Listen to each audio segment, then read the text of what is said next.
The hydrogen fuel cell cars. You've heard about them, but you probably haven't seen them on the streets unless you live in California, because that's really the only place they sell them in the United States, and that's the only place where the fueling stations are. Now, at some point, this technology looked pretty good to the new consumers. All-electric car.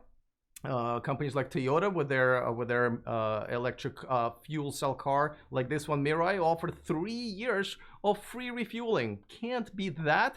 And they went much further than the regular electric cars, the battery powered electric cars, but even some gas cars. So what went wrong? Why are we seeing this technology being developed more and more and more? I do have to say that there is a still possibility that technology might be applicable to more of an industrial vehicle type of a thing, like with semi trucks and so forth. But as far as the consumer cars are concerned, everybody kind of swiped left on them. So what went wrong? And I have a perfect guest to give us an explanation. David Murray is going to be here in a few seconds. He is the creator and host of the extremely popular The 8-Bit Guy channel with over 1 million subscribers. That's like 3,700 times more than this channel. So I'm really excited to have him. He's really good about talking about things that, happened in the past and why some things have gone wrong and some of the technologies have gone right. So he's going to be here to do just that. Don't forget to subscribe to this channel. We do daily electric car news here, and if you already have, don't forget to hit the bell notification icon so you don't miss anything moving forward. And of course, a quick reminder to let you guys know that this channel is sponsored by Avanex, the aftermarket accessories for Tesla. Use E4Electric, the name of this channel, as a discount code when you purchase stuff over $100, which is pretty easy. Go to avanex.com to do just that. Okay, without further ado, let me bring in Dave here so we can talk about what has happened with the hydrogen fuel cells. David, how you doing, my friend? I'm doing well. Thanks for having me on the show, Alex. All right, I'm really excited. So let's start from the very beginning. What is even the difference between the hydrogen fuel cell electric car and a battery-powered electric car? Well, so both cars, of course, are electric cars. They're driven by electric motors, but an electric car like a Tesla gets all of its energy from charging off the grid. Maybe a little bit from regenerative braking, but ultimately, all that energy comes from the grid at some point or another.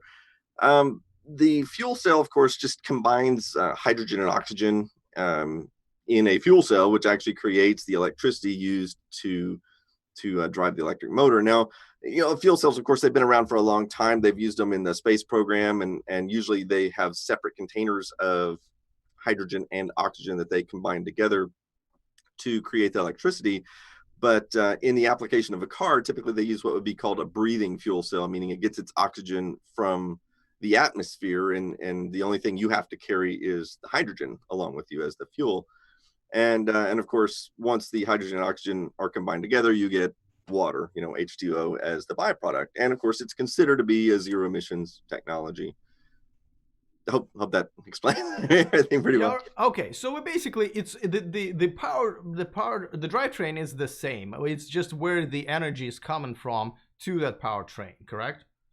To a certain extent, they do actually have a battery in fuel cell cars, much like a Toyota Prius would have a battery, and that's just to use for regenerative braking and also when you need a little bit of extra boost, because the hydrogen fuel cell only can produce like so many kilowatts, and it's really more or less, I kind of tend to think of it kind of like the BMW i3 Rex, like the little Rex engine in there. It's just powerful enough for like your steady driving, it's not really, and so you have to have a little bit of an extra battery there just they give you a boost when you need to accelerate a little harder so it can draw off that battery. But you can't actually charge that battery from the grid like you could an electric car.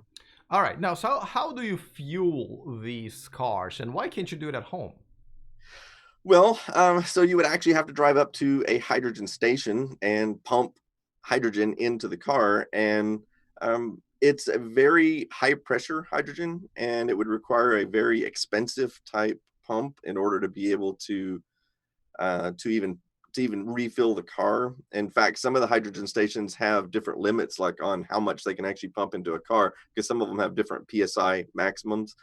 And so I don't think you'd be able to put that kind of a pump in your home. And then, of course, where are you going to get the hydrogen? I mean, I know that there's theoretically ways you could make it from water or natural gas or things like that, but I'm not familiar with any technology that's being sold or even proposed where you could refill a hydrogen car at home.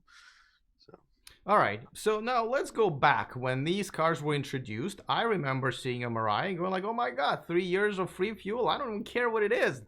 I'll get one. It looks kind of weird, but it looks kind of cool." So, give us a little bit of a history on how they kind of came to market, and what was the reaction of the people? Because we've in the history of technology, there's been other products that people reacted really well to, and some of the products that people didn't react to well. So let's get some history lesson here, and also what's in people's minds, why they go with one over the other. well, I'd actually like to point out something I just now thought of when we're talking about this. I actually remember a speech given around 17 years ago or so by George W. Bush, and he was demonstrating a hydrogen car, talking about how this was going to be the future. And he actually made a statement, and I'll never forget this statement because he said something to the effect of a child born today, that their first car that they could drive might be a hydrogen fuel cell car. And what was interesting is my daughter was just born right around that time. And so I remember, that's the reason I remember that very specifically. I was thinking, oh, so my daughter might be driving a hydrogen fuel cell car when she got her driver's license. And well, here we are today, and well, she's driving an electric car, not a hydrogen car. And so I think that maybe we should examine some of the market aspects of these cars, as well as some of the technological hurdles as well. um, Yeah, so I mean, like for example, we've had things like VHS tapes and DVDs and film cameras, and that people ended up kind of rejecting in favor of a new technology, which is kind of like what Apple has done. How does this happen? Like, what breaking point do we usually reach for one technology to come on the market, and if people say yes, we want that, or you know what, that's great, but we don't really want that. Um, Yeah, so obviously, one of the things I do on my channel is I kind of go back and revisit all these historical electronics products. And, some of them are interesting products that failed on the market, and other products, of course, were very successful products. And it's really fascinating to look at the history of all these different products and see what made this product more successful than another. And of course, as we all know, like with the VHS versus Betamax, sometimes the best technology doesn't even win out. Betamax was, from every technological measurement, a better technology than VHS, but it didn't have the right market conditions to end up being a successful product. And and some products were just bad. Some products are just horrible. And I think we can apply some of this same logic to kind of look at the hydrogen fuel cell situation and see um, where it stands in the market. And I've got a list here. Remind me, what was I going to talk about? Well, I was just kind of talking about, why consumers choose one new technology over the other, and that's why we're talking about Yeah. VHS tapes and stuff like that. But like Apple came on the market, kind of introduced something completely different, and people like, yes, I want two of those, you know? Well, and even Apple, they, like, whether you're talking about the iPhone, it wasn't the first smartphone. It was just the first successful smartphone. And the same with the tablet. The iPad was like the first successful tablet, because there had been plenty of tablet computers before. And so they just had the magic sauce to do it right. And so I think in order to really examine this, we need to kind of stop and look at the reasons why people buy cars, and more specifically, like, why would a person buy an electric vehicle to begin with? And I think we should start by talking about some of the reasons people don't buy electric vehicles, like reasons they bought them. Let me first say, there's a lot of thinking out there that people buy electric vehicles for reasons A, B, and C, and they actually aren't true. And one of those reasons is a lot of people think that everybody that buys an electric vehicle is like a tree hugger, or they're buying it for environmental reasons. They want to save the planet. And the reality is, if you talk to EV driver after EV driver, you'll find that, yeah, there are a few of those, but like the vast majority of EV drivers did not buy their EV for environmental concerns. And I think another reason people think that people buy EVs is just because they want to save money on gas. And granted, there are some of those people too, so don't get me wrong, but the vast majority, it's just really not that much of an issue. In fact, one of the things that you can look at in general, like people, like what are the most popular vehicles on the road right now, which is trucks and SUVs. And those are very expensive cars to fuel and maintain. And that does not appear to be a deterrent for the mass market to buy those cars. So they keep buying them even though they're expensive to fuel. So I don't think cheap fuel is ever going to be like a single determining factor to get people to buy a car. Yeah, and I got to tell you, I mean, I think you're totally hitting the nail on the head. Like I was one of the first people to get the Tesla Model S, right? I was like all in right away, and it had nothing to do with the environment, right? Like my personal thing was like, hey, I really just would rather not have us, go to like Middle East and fight all those wars to get that. And overall, I thought it was pretty embarrassing for us we're able to split atoms and send men on the moon and cure some types of cancers now. We can make boobs look bigger and butts look small, all that amazing stuff, but we're still driving our cars on this goo that comes out of the ground, and we have to blow it up 1,000 times under the hood, and crap comes out that gives us lung cancer.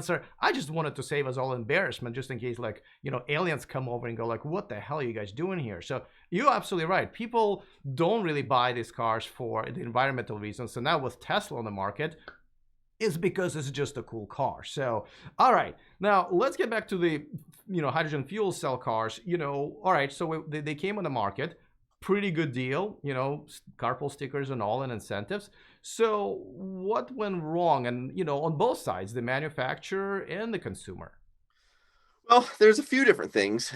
First of all, like the Toyota Mirai is, I would say, almost universally despised from its visual appearance. It's not a particularly attractive car, and there aren't particularly a lot of fuel cell cars to pick from out there. But that in and of itself isn't necessarily going to long term be the thing that's keeping people from buying these cars. A lot of people think, and I'm sure we've all heard this before, they say, well, the reason that nobody wants a fuel cell car is because they're inefficient. And I'm sure you've seen these comparisons where they'll say, like, like the actual life cycle of the energy, like where they create the energy over here. And then by the time they refine it and get the, hydrogen delivered to the car, and by the time the power is delivered to the wheels, it's not nearly as efficient as an electric car. And my actual thoughts on that is I don't think that matters. I mean, I don't think from a consumer standpoint, like when the consumer goes out and looks at a car, I honestly don't think they care that much about that. I mean, otherwise they wouldn't be driving big, huge pickups and SUVs that are huge gas guzzlers and get 19 miles a gallon. So if consumers really cared about efficiency, then they wouldn't be buying those kinds of cars. So I honestly don't think from a consumer standpoint, the efficiency of a fuel cell car is even a consideration. So Let me ask you this. Do you think the fact that you can charge it or refuel it at home like you can with electric cars, do you think that has something to do with people saying, I don't know? I'm not sure I'm following the question. Well, so for example, we have electric cars and we can charge it at home. We can refuel at home by just plugging it in three Right. seconds in the morning. It's full. But with the hydrogen fuel cell cars, you can't do that. You still have to go to the refueling station and. Exactly. Yes. So that was one of the points I was going to make, is that if you look at the actual reasons why people like to drive electric cars, it's because home fueling is probably the number one convenience of owning an electric car. It takes all the hassle out of going to a gas station on a regular basis and filling up your car.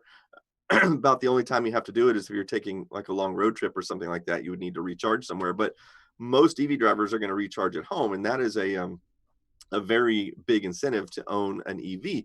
And the other thing, of course, is the performance. And when you look at a hydrogen fuel cell vehicle from a consumer buying standpoint, you still have to you treat it like a gas car. You still have to go and fuel up your car at a gas station, once a week or whatever. And of course, there are fewer of those hydrogen stations than there are gas stations right now by a order of magnitude. I mean, that could change, but even if it did, I still don't think that having a fuel cell car is going to draw people away from driving a gasoline car, because the experience will be more or less the same.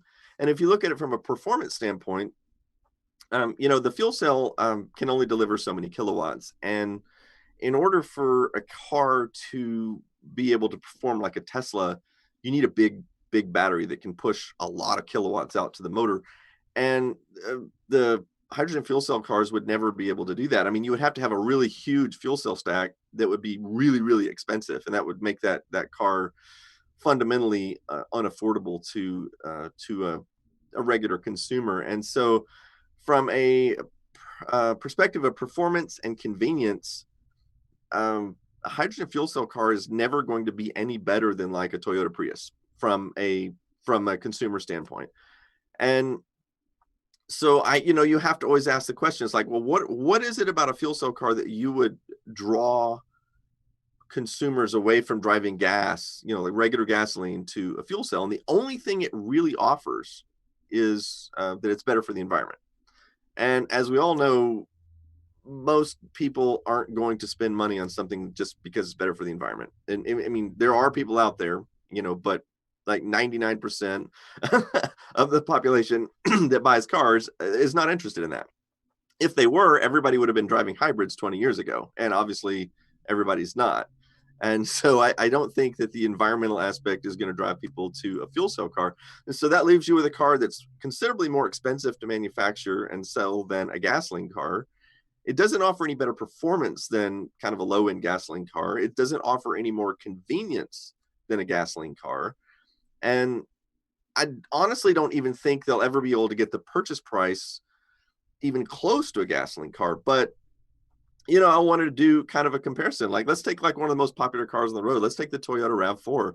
And let's say that Toyota managed to make a RAV4 hydrogen, fuel cell car. What would they have to do to make a person buy that car instead of a typical like gasoline RAV4? I mean, what would you have to make the car like? And I think that first of all, it would have to be it would have to have just as much space inside. Like, they couldn't sacrifice any cargo area for like the tank, the fuel cells, or anything like that. It would have to have the same 0 to 60 performance or better as the gasoline version, and it would have to cost the same as the gasoline version or less, which I think would be a minor miracle to be able to make that happen. And then, of course, the fuel that you put in it would have to be as abundant and as cheap as gas. Or again, what reason would consumers have to buy a RAV4, over the gas version? And so I'm just not seeing from a consumer standpoint, I'm just not seeing what the motivation would be to sell those cars, or what people would buy them for. And I'm just not seeing a path to where we can even get to a situation where those cars would be marketable. All right, and so, but that makes me. By the way, I had no idea that this technology cannot get you the P100D Tesla performance type of a mode. I literally didn't know. Well, it could. It's just the cost would be like, you'd probably have to spend $1 million to make it that fast, or you'd have to put a really, really big battery in there in order to get the boost that we were talking about earlier, which again would add so much cost. You might as well plug that battery in and charge it. So Yeah. Okay. Yeah, no, I hear you. Okay, but then, what blows my mind, I don't know if you have some insight here, but, why do companies like Toyota and Honda, that could have been making, battery electric vehicles, continue sort of doubling down on this technology? I mean, Toyota is just about to come up with a new version of Mirai, which is freaking amazing looking car. I should have had a slide of it, but, same technology. Honda is doing the same, and neither one of the companies are actually have produced an all-electric car, at least have one on the market, an all-electric battery-powered car. What are they thinking? They got to have some reasons. well, I suspect there's a few different reasons at play, and one of them is, of course, government incentives. Those vehicles get credits in various different countries, offer credits to those vehicles to just like they do with electric vehicles or other zero emission type vehicles. And so I think, for one thing, they do them to get the credits. But I think a lot of the thinking at those companies too is, especially like Toyota, they've had pretty good luck selling the Prius. And I think that I think in their minds, everybody that buys a Prius is a tree hugger, and that, the only reason they buy a Prius is because they want to save the world and save the environment. And I think that they've not realized, especially here in the United States, that most of the people that buy a Prius are buying it just because it's a pretty good, it's a reliable car that's very economical to drive, because it gets like 55 miles of the gallon or whatever. And so those people who do care about fuel economy, I mean, they're buying a Prius. But the Mirai, it's, I think they believe that, oh, all those tree huggers that are buying the Prius in their minds are going to buy the Mirai in the future. But I think they've totally miscalculated um, the reasons why people buy these types of cars. And yeah, I mean, the Mirai is never going to be affordable to fuel like the Prius. I mean, because the fuel is going to cost like 4 times what gasoline does per mile, so it kind of negates any of the benefits of that. So, do you think this technology, at least as far as consumers are concerned, is dead? And if so, or either way, do you think there's some application for more of an industrial way of doing the, like utility vehicles, semi trucks, and so forth? Sure. So when you start looking at the industrial vehicles, the it's not nearly as price sensitive as something that would be sold to consumers, because consumers' cars are going to have to compete against traditional gasoline or hybrid or electric cars. But when you go into the industrial space, if you're buying like a, I don't know, some industrial piece of equipment or a big semi truck or something like that, it's already super expensive. Typically, those the bean counters are going to be looking at long-term investment on that, rather than how much does this cost for me to buy and drive it off the lot, which is what consumers typically look at. So if they can figure out a way to get the fuel cost of the fuel down to where it's at least as competitive or cheaper than gasoline, and I don't know if they'll ever do that. I mean, that's something that the car companies don't have a lot of control over. That would be more along, like a petrochemical company would have to figure out a way to produce the fuel cheaper. But if they could ever get the fuel price down, I could see the fuel cell being, yeah, good for semi trucks and stuff like that, or big, Caterpillar dirt land movers, things like that. Yeah, yeah. I mean, the reason I mentioned semi trucks because I can see how it technically can make sense because you only have to. First of all, nobody's gonna charge them or fuel them at home, right? They're gonna refuel them either at the warehouses or truck stops, and that's where you can still kind of put together a relatively decent network of the refueling stations for the hydrogen fuel cells. Um, and Maybe even airplanes, like airliners and whatnot, yeah, if again the fuel can be competitive, which it's not right now, but if it right. were, then yeah, I could even see it for that. So going back to my kind of are we signing the death certificate here for at least the passenger cars as far as fuel cell technology is concerned? I would say, bearing any technological breakthroughs that we haven't been informed of, that would make either the cost of the fuel cell considerably cheaper or the cost of the fuel itself cheaper, I would tend to say we are signing the the death certificate.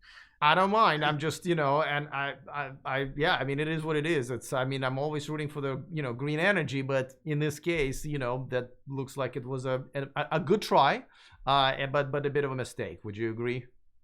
Yeah, I think so, and I'm kind of surprised that Honda and Toyota are still focusing so much energy on it. And Yeah. I mean, I would love to be proven wrong, but again, the the way I see it, if you look at any technology in the past that has failed or succeeded, you always have to look at it from a standpoint of pros and cons. And I know that expense has always been an issue. Like you go back to digital cameras. A lot of people said, "Well, I'll never buy a digital camera. I'll stick with film because digital cameras are just too expensive." And of course, eventually the price came down, and then yeah, people suddenly like, "Yeah, I think I will get a digital camera."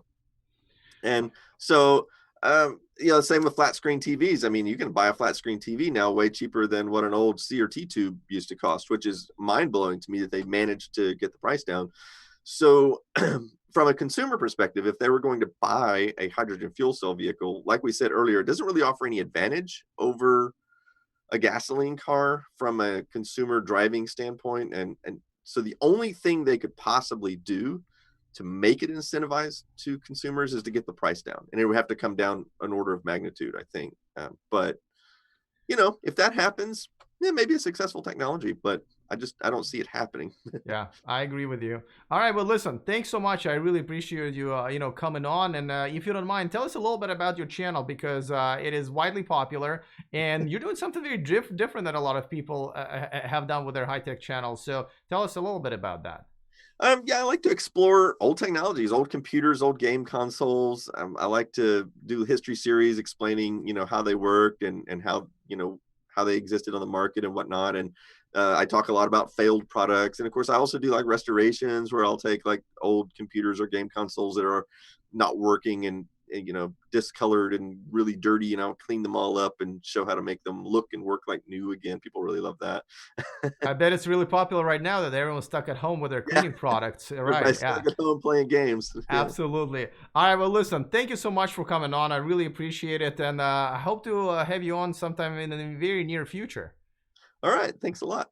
I appreciate it. All right, guys. The you heard the guy. It's a really cool channel. I've discovered Vision recently, I have to say, and it's pretty cool. Especially now with all the time we have to be on YouTube. I put the link in the description of this video if you want to check it out. And I hope to have David on, just like I said, in the near future. Let me know in the comment section, what do you guys think? Especially if you yourself drive an electric hydrogen fuel cell car right now. Why did you make that choice? Do you regret making it? And would you buy it again as your next car, or would you maybe go back to gas cars or switch to the battery electric car? So looking forward to your comments. Other than that, I will see you guys next time, and remember to stay charged.